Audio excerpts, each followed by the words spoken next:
Welcome to the Cabral Concept, where board-certified naturopath and integrative health practitioner Dr. Stephen Cabral shares how he was diagnosed at the age of 17 with a life-altering illness and given no hope for recovery. It was only after studying and traveling all over the world did he discover how to combine ancient Ayurvedic healing practices with state-of-the-art naturopathic and functional medicine to fully rebalance the body and re-energize it with life. It's time to discover how to get well, lose weight, and finally feel alive again. And now, here's your host, Dr. Stephen Cabral.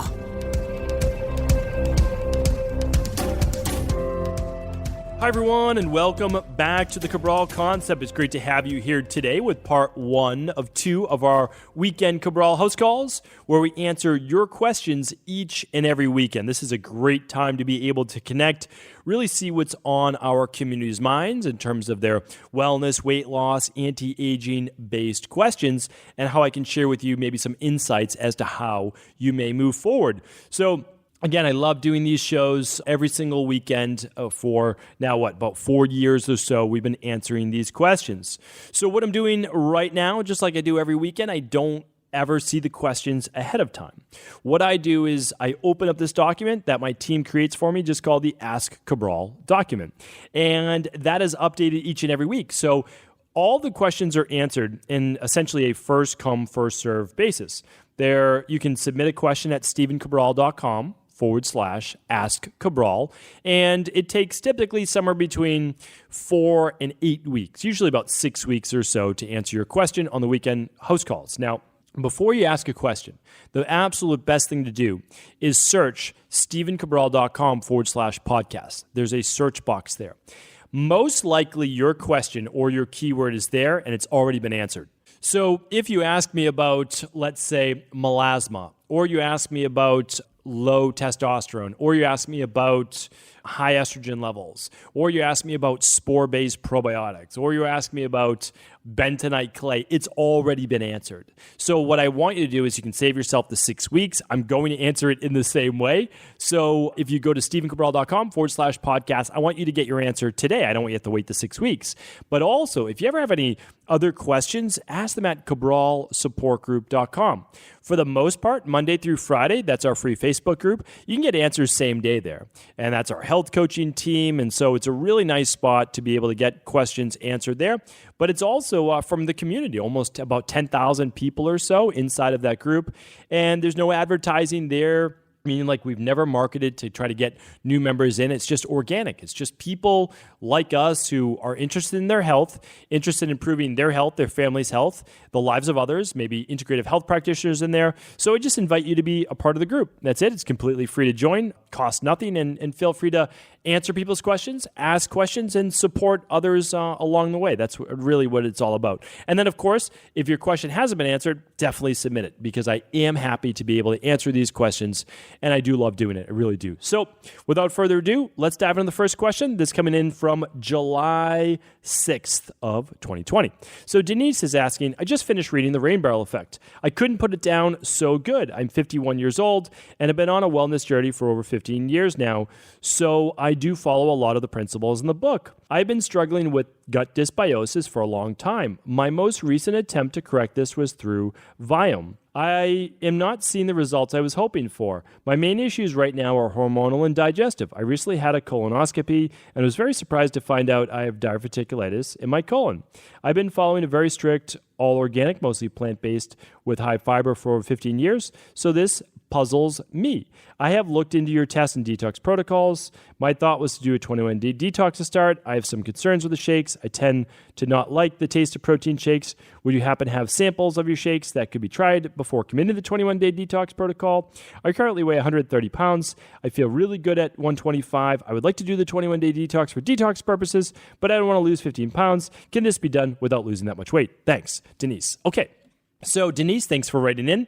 The lab that you mentioned, remember, all of these, there's going to be so many labs in the future. There's going to be so many lab companies. The problem is they're more marketing-based companies. And again, no disrespect. But functional medicine doctors use functional medicine labs. Functional medicine doctors use functional medicine nutritional supplements. And that's because you're not after a good-looking, cute report, all of those things. What you're after is results. Someone comes to you, they have a problem.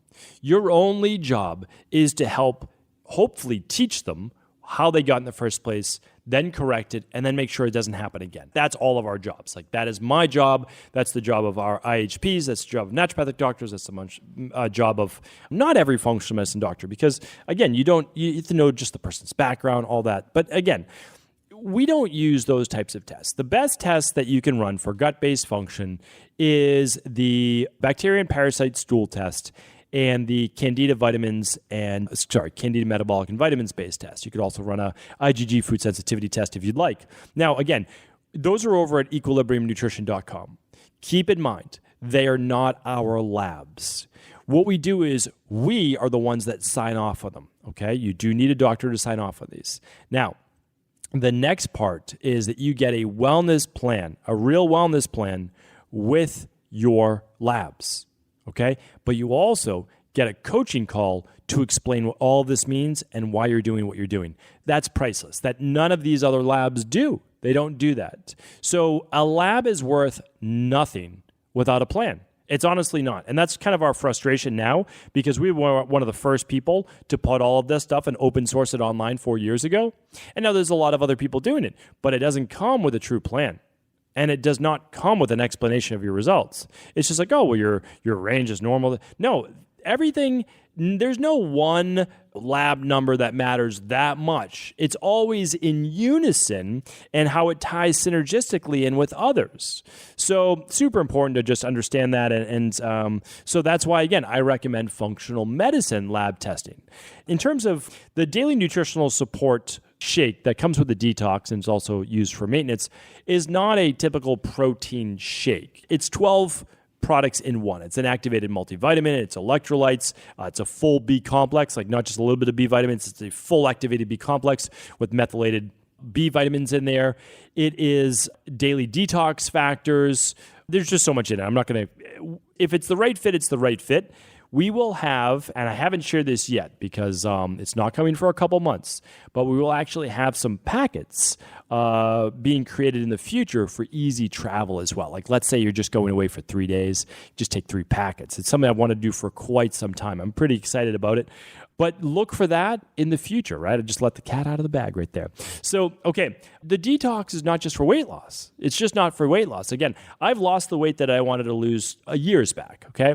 So now, when I do a detox, I can do it in a way that I'm not necessarily losing that much weight. Sure, I might lose 3 to 5 pounds, but I can put that back on if I choose to after the detox. Good. And you can do the same.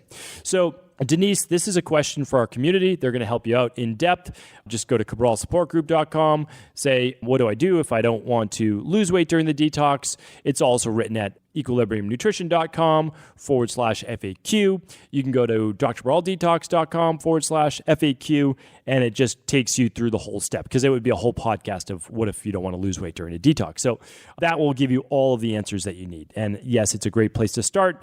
But again, we don't give treatment protocols, cures, or diagnosis on the podcast. Simon's up next. Hi, Dr. Cabral. I was hoping you could dive a bit deeper into why you recommend taking a walk after a meal, but recommend against standing while eating. Wouldn't this be practically the same thing? Or is the walk not supposed to be straight after the meal? Yeah, it's a great question. It does seem kind of maybe counterintuitive. I don't know if that's the correct word there, but so here's the thing. The reason why you want to go for a walk after a meal is that it helps, and it's been proven scientifically, to lower what's called postprandial blood glucose levels. That means your blood sugar level won't spike as high typically if you go for a walk after a meal. Okay, so why wouldn't you stand while eating? It's very interesting. So here's why. If you are standing while eating, most likely you are not in a relaxed state. So Simon, that's the biggest thing. Yes, when you sit down, you're typically engaging more of the parasympathetic. There's no doubt about that. Okay, so that's the truth. And the reason why you want to engage the parasympathetic is that the parasympathetic is what allows for stronger digestion. Meaning if you want stomach acid being produced properly, if you want the actual stomach muscles churning, if you want gastric acid, if you want the pyloric valve to work, all of these things, then you want to be in a relaxed state. So if you're standing, well, you might be working, you might be running from one thing to another, you might be driving your car. Your mind isn't on your food. Your mind isn't on a state of mindfulness when eating. And check out my podcast, Simon, that I did on mindful eating. Definitely check that out because it does amazing things for your ability to digest. And remember, most people finish their meal in 20 minutes. I mean, let's be honest, right? Most people finish their meal in less than 10 minutes. So really what we're talking about is getting into a relaxed state, calming that sympathetic nervous system so we can better digest, and then you don't necessarily get right up and go for a walk afterwards. You can actually sit for 10, 20 minutes after that meal and then go for the walk. Now, you're welcome to get up and go for a gentle walk, but we're not talking about going for a jog, and we're also not talking about checking your phone when you're walking. We're talking about walking, relax, so you're still in the parasympathetic, and you are now better stabilizing blood sugar levels. So, Simon, that's the answer. All right, Melissa's up next. Dr. Cabral, your life is transforming lives every day. Thank you, Melissa. I appreciate that. So our son, Bob, he is 2.5 years old, I'm assuming. Timeline layout for better speed reading. Birth, huge. 11 pounds, no gestational diabetes, failed glucose test, jaundice, poor sleeper, constant spit up. 6 months, lesion on cheek. Pediatric says, it's a good thing I can translate all of this shorthand. Eczema, use hydrocortisone, went away, came back worse. 1 year, every food causing reaction, lesions everywhere, itchiness, bleeding. Had a nutritionist, started weaning, falls off growth charts, hospitals, severe blockage, symptom diarrhea, endoscopy, normal, skin clears with empty bowel, begin amino acid formula, sees GI, dermatology, allergy, dietitian, answers, question mark, Marilax and steroids forever, EpiPen, allergies, now tolerating more food, still not many, using Aaron remedy, I'm not sure what that is, compound, okay, using medications and lotions. Let's see what else is going on. Inconsistent stools, every morning congested. Newest lab shows elevated TPO, awaited pediatric endocrinology. Student's appointment 6 months. What do you make of my little buddy? He has an older sister with no health issues, just kind of killing time for him to be older, bigger. Thank you for everything, Melissa. Well, Melissa, thank you. I appreciate you writing in. And do keep in mind, getting bigger and getting older does not mean you get better. It doesn't mean you get better. You just get better at basically masking, pushing down symptoms. It sounds like your son is dealing with some intestinal permeability. And this could have come from many issues. Let's not even go into how it could happen because it could happen from mom. It could happen from birth. It could happen from the baby. It could happen from you maybe being on antibiotics during birth. Like there's so many different reasons, right? It could have been a C-section. I don't know, but we'll put it this way. Intestinal permeability happens. And when it happens, you can get things like eczema, and you get things like skin issues, you can get things such as, it can start to show as learning-based disabilities, etc. Snoring, asthma, this is inflammation, right? So the child has inflammation, has allergies. First thing we need to do, immediate, right away, is look at intestinal-based permeability. So what do? Well, we run what's called a Candida metabolic and vitamins test. Ideally, you'll also run the other two digestive-based tests, okay? The other digestive test would be the bacteria and stool parasite test. Now, right after that, you could run the IgG food sensitivity test, and yes, all of these can be done by children. So why does this matter? Well, unless you get to the root cause, then yes, you're always going to medicate. And yes, thyroid antibodies, and even someone that's this young, of course, we don't want, in my opinion, again, this is not diagnostic. I'm not giving you medical-based advice. It would be crazy to put a 2.5-year-old on biological-based drugs for an autoimmune issue. So we need to get to the bottom of this, and for sure, run those 3 labs, simple finger prick. It will be a urine collection and it'll be a stool collection. You can do that with a 2.5-year-old, no problem. We've done it for my daughter. And then you'll be able to see what it is. Okay, you might find Candida overgrowth, you might find bacterial overgrowth, you might even find H. pylori. And then you'll begin to work on these specific things. And there's also a children's CBO protocol too. So, Melissa, that's where to start. Hands down, again, I can't give you any guarantees, but I think you'll find your underlying root cause right there. Okay, Leah's up next, and Leah says, hello, and thank you in advance for answering my question. I would like to know, why do bodies produce polyps? I seem to be a super producer of them. I've had surgery to remove them from my nasal cavity so I can breathe easier.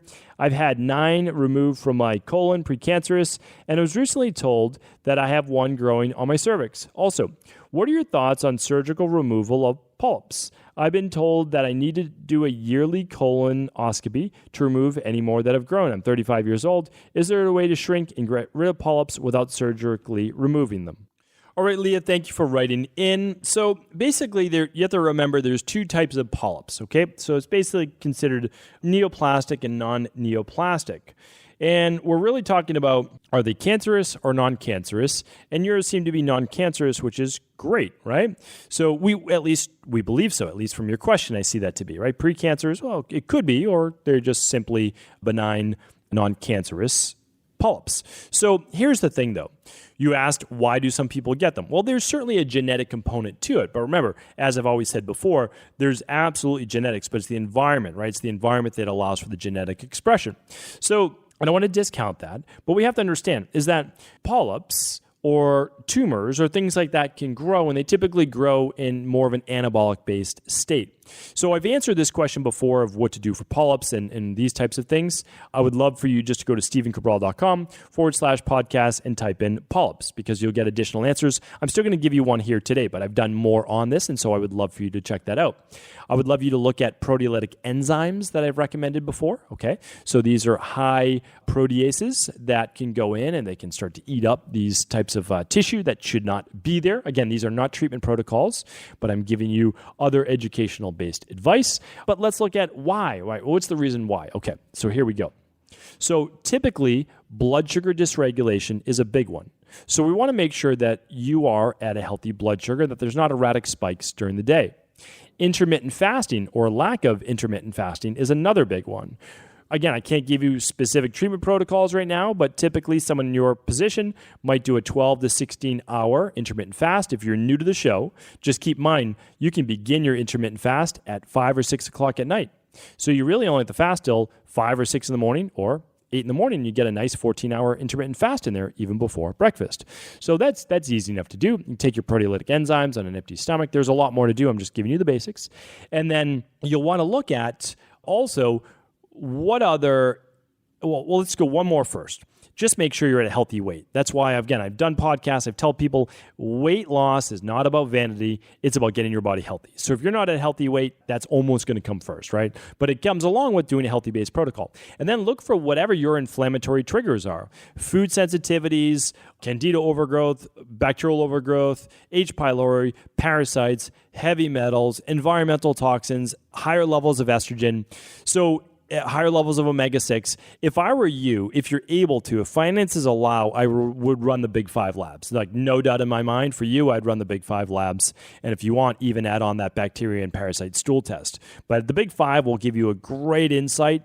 Omega-6s, food sensitivities, gut function, hormones, cortisol, thyroid, vitamin D, blood sugar, estrogen dominance. I mean, it's an amazing big 5 of labs. That's why everybody in our private practice, we try to get them to run it because we just know how much better of a protocol that they'll get. And it's why I run it every year myself as well. So Leah, hopefully that helps. All right, let's get in one more question, and this is with Katie. Katie says, I ran the organic acids test last October 2019, and everything came back great. Since then, I've been having thick mucus in the back of my throat, mid-esophagus, along with a stuffy nose, congestion, alternating with runny nose, and slight left ear pain. I feel exhausted, completely run down. My primary care ran a CBC, thyroid metabolic panel, and it was fine. My primary care doctor that it could be, maybe said that it could be acid reflux and tried Prilosec for a few days with no change.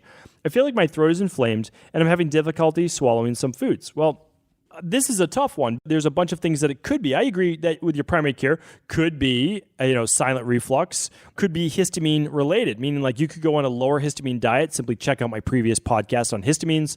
No smoked foods, no fermented foods, no aged foods. You might try that. The stuffiness, without a doubt. I mean, maybe you have a sinus-based infection or you have something in that cavity, right? Because it's affecting your air. It's affecting your throat and affecting your nose. So ear, nose, and throat. Ear, nose, and throat can all be some type of lingering infection or even fungal-based overgrowth.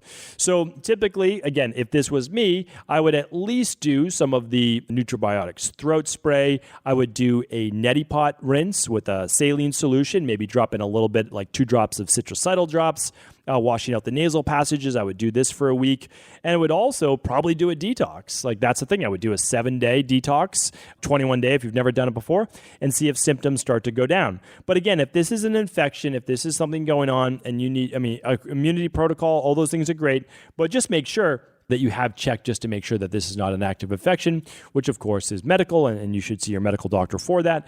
But Katie, that's at least where I would start. Could certainly be, what new foods have you been eating? So these are the kind of things we ask in the health practice as well. What's changed since last fall? What new foods, what new supplements, what new routines? Did you move homes? Did you move offices? Did you have a new HVAC system put in? We're checking for mold. We're doing all of these things. It's not super exhaustive, the list, but we will figure out what it is. That's what it's all about. That's what it's like working with a health coach. It's essentially a detective-based process, because if you're feeling run down, your immune system's working on overdrive. Your body is fighting something, whether it is ear, nose, throat related, or whether there is a food-based sensitivity, or something has gone a little bit awry. Maybe you took antibiotics last fall, maybe you had dental surgery, but there's something that happened that caused a trigger, right? So this is what true personalized functional medicine is all about. It's figuring out, what is that thorn in the person's heel? And if we can take the thorn out rather than just putting a Band-Aid over it, that's our job. So Katie, hopefully this was helpful. Thank you everyone for writing in today. Thank you everyone for listening. I appreciate your reviews. If you could keep the reviews coming, that helps the podcast out. I truly appreciate that. I read every single one. So thank you for those 5-star reviews. Again, truly appreciate it. And of course, if this podcast was helpful, do feel free to share it with anyone else you believe it could serve. Before you go, I wanted to ask you this question. What if I could teach you in just a couple of hours how to transform your thyroid, hormones, adrenal, cholesterol, blood pressure, blood sugar, weight loss, energy, mood, brain, pregnancy, anti-aging, or many other health-related issues? After 20 years in private practice, after seeing and overseeing 250,000 client appointments, I sincerely feel I have the real-world data and have found the answer you've been searching for. So what I've done is spent hundreds of hours of my own time refining what you need to know in order to uncover your underlying root cause health issues, and then begin to rebalance the body and bring it back to a state of robust health and wellness. I'm going to teach you exactly what I do in my private practice so you can understand how you got here, and now what you need to do in order to heal. You'll receive all of the important success checklists, protocols, and even ways to customize it to make the program fit your busy life. And you'll get all of this at a fraction of the price. Let me save you the time, money, energy, stress, and frustration of not knowing what to do next.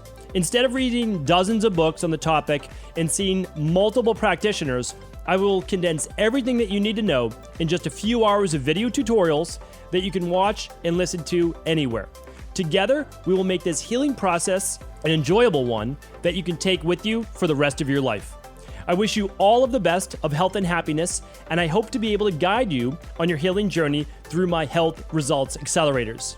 Simply choose the health imbalance you're currently suffering from, and by the end of today, you'll know what went wrong and how to get well again.